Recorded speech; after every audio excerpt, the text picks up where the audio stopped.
can't believe it is 30 years. Do you know that 30 thing? years. It is rather worrying. But I'm still alive. It is time for the Royals Report, and trust me, this week is not business as usual. The new Sovereign Grant Report just dropped, and it's causing serious waves.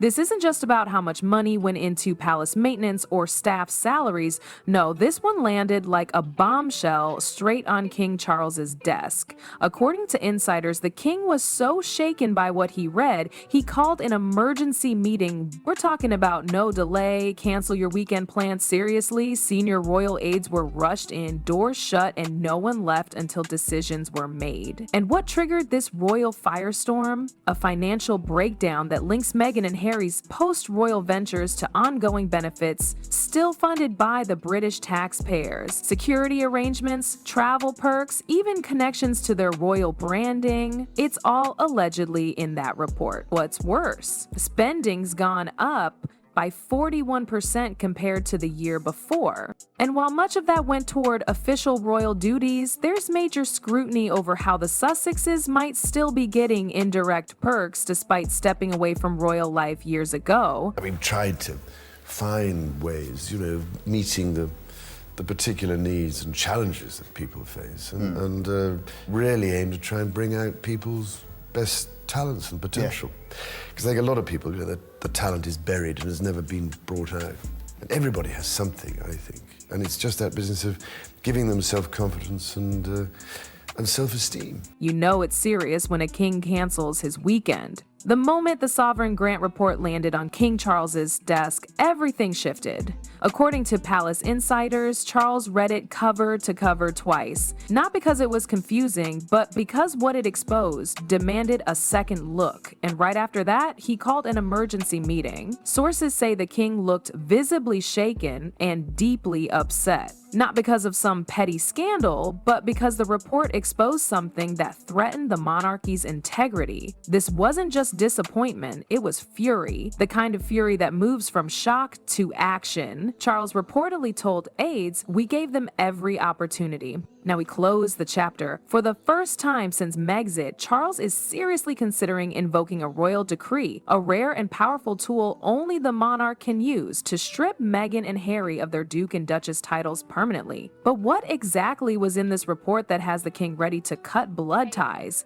Let's break it down. The Sovereign Grant Report showed a 41% increase in royal spending over the past year. On paper, a lot of that was for palace repairs and operations, but buried in the details were financial connections that raised eyebrows. Start with Frogmore Cottage. The renovation cost British taxpayers £2,400,000 sterling, 0 pence. Harry and Meghan later claimed they paid it back, but it still triggered public backlash, especially now with people revisiting whether that repayment covered everything. But the real issue didn't stop with the cottage. The report allegedly outlined security extensions provided to the Sussexes after their official exit. These weren't minor. We're talking about ongoing protection arrangements that may have still been supported through government or crown channels. Travel support was another big one. Flights, logistics, and planning tied to royal networks. Used during a time when Meghan and Harry were already promoting private ventures like Netflix and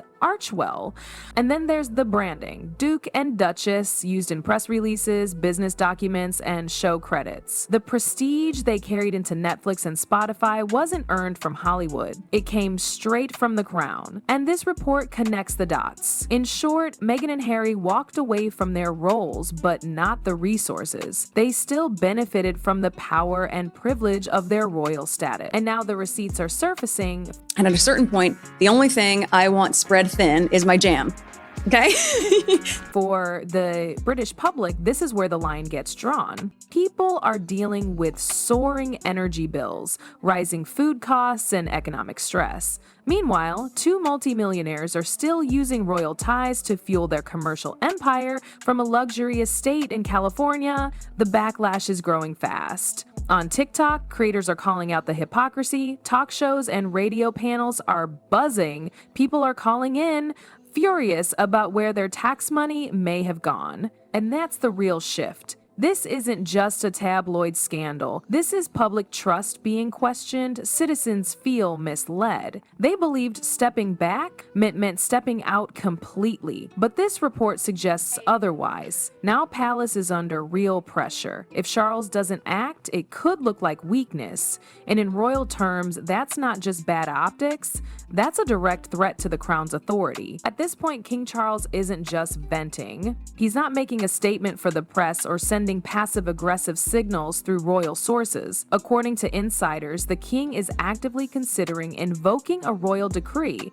It's an old, rarely used power, but still completely legal. And more importantly, he doesn't need Parliament to do it. As monarch, Charles has the authority to issue a direct order from the crown that enacts change immediately and permanently. And the focus of this order, the Duke and Duchess of Sussex titles. If the decree goes through, Harry and Meghan would no longer be allowed to use those titles in any formal capacity. That means no more signing deals as the Duke of Sussex, no more marketing themselves as a royal couple. The decision would be legal, binding, and public. There's no middle ground, no more in but out status, and unlike the Queen, who chose to tread lightly even during the peak of the Megxit drama, Charles isn't playing diplomat anymore. This isn't Queen Elizabeth's quiet grace. This is King Charles choosing to draw a clear line. There's no soft exit this time, no chance for the Sussexes to say, we're still part of the family, just in a different way. If this royal decree is issued, it's final. The link to the crown is cut officially. So it's also a really great reminder that with all the noise or whatever people do,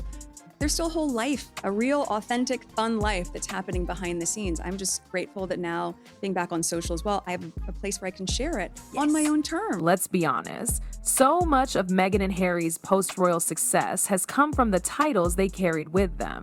The Duke and Duchess of Sussex branding opened doors. It brought attention, deals, and global relevance. From Netflix to Spotify to Archewell, those titles gave them a unique selling point that no Hollywood celebrity could match: royal mystique. But what happens when that mystique disappears? The second their names are stripped of royal status, everything changes. And this isn't just theory. Brand experts are already warning that if Charles removes the titles, it could wipe out millions in future earnings. Sponsorships, collaborations, and streaming deals banked on the allure of royalty. Remove the royal, and you're left with a couple whose content hasn't exactly been delivered. Their Spotify deal ended. Their Netflix series made headlines, but the long-term draw didn't last. Archewell's impact has been minimal. Even Meghan's lifestyle brand relies heavily on her Duchess identity. Hollywood might still take their calls, but they won't be treated the same. The prestige goes, and with it, the money. Because brands didn't just buy into Meghan and Harry, they bought into the monarchy, the access, the gravitas. Take that away, and the Sussex face a major image reset with no royal backing. And here's where things take an even sharper turn.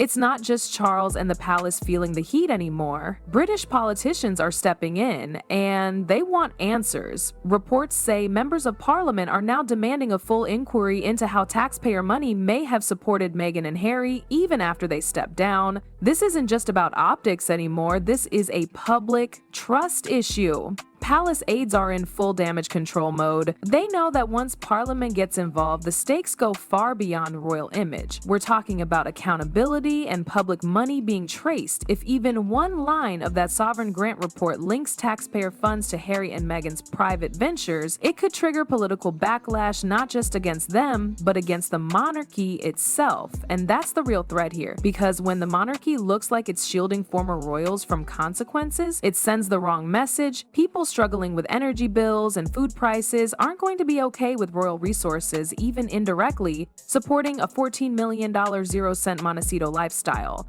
The outrage is spreading fast, and politicians feel that pressure too. They're not just worried about headlines, they're worried about votes. Charles knows this. According to insiders, he's been told this moment could define his reign. Act now, and he protects the institution. Hesitate, and the monarchy risks looking weak and outdated. The message from his advisors: this isn't just a family issue anymore, it's a national one. And I hope we can go on doing that, but as I say, it is a struggle raising all the money. A lot of people are wondering, why is Charles acting now? Why didn't the palace cut ties the moment Meghan and Harry stepped down, or after the Oprah interview, or when the Netflix series aired? The truth is, it wasn't about timing back then. It was about who was in charge. Queen Elizabeth handled things differently. Her approach was rooted in tradition and restraint. Even when Meghan and Harry launched public criticism at the institution, she held back. Her goal was to preserve unity, not escalate conflict. She believed in waiting things out, not striking back. That's why she never pulled the trigger even when it looked like the Sussexes crossed a line. But now, Charles is king, and he's not working from the same playbook. Insiders say he's tired of being made to look weak, tired of watching the monarchy get dragged while the Sussexes profit off royal ties. What changed now is the money. Once the financial report dropped and exposed possible links between public funds and Meghan and Harry's ventures, it stopped being a family issue, it became a credibility crisis. And that's where Charles feels most betrayed. Not just by the headlines, but by the way the Sussexes continued to use their titles and privileges after saying they wanted independence. For him, that was manipulation. They didn't want out, they wanted a rebrand, and now he's calling it out for what it is. If Charles goes through with this and strips the titles, it's not just a headline, it's a reset. Meghan and Harry's entire public identity would shift overnight. That affects everything, from their Netflix content to Archewell's messaging. Brands that partnered with them expecting royal elegance and royal reach may now reconsider. Because without those titles, they're not modern royals, they're ex-royals. And that's a very different pitch. Now the monarchy is at a crossroads. It's not just a couple losing their titles, it's about a power shift, a test of legacy, and a battle over public perception. Charles is facing one of the most defining decisions of his reign, one that could either protect the crown's image or expose it to even more criticism, depending on how it plays out. So the real question is, are we watching the end of the Sussex era as royals? Or is this just the opening move in a longer, messier royal conflict? Do you think Charles should go through with it? Or is this all smoke and mirrors designed to push Meghan and Harry off the public stage without making it official? Let me know in the comments. See y'all in the next video.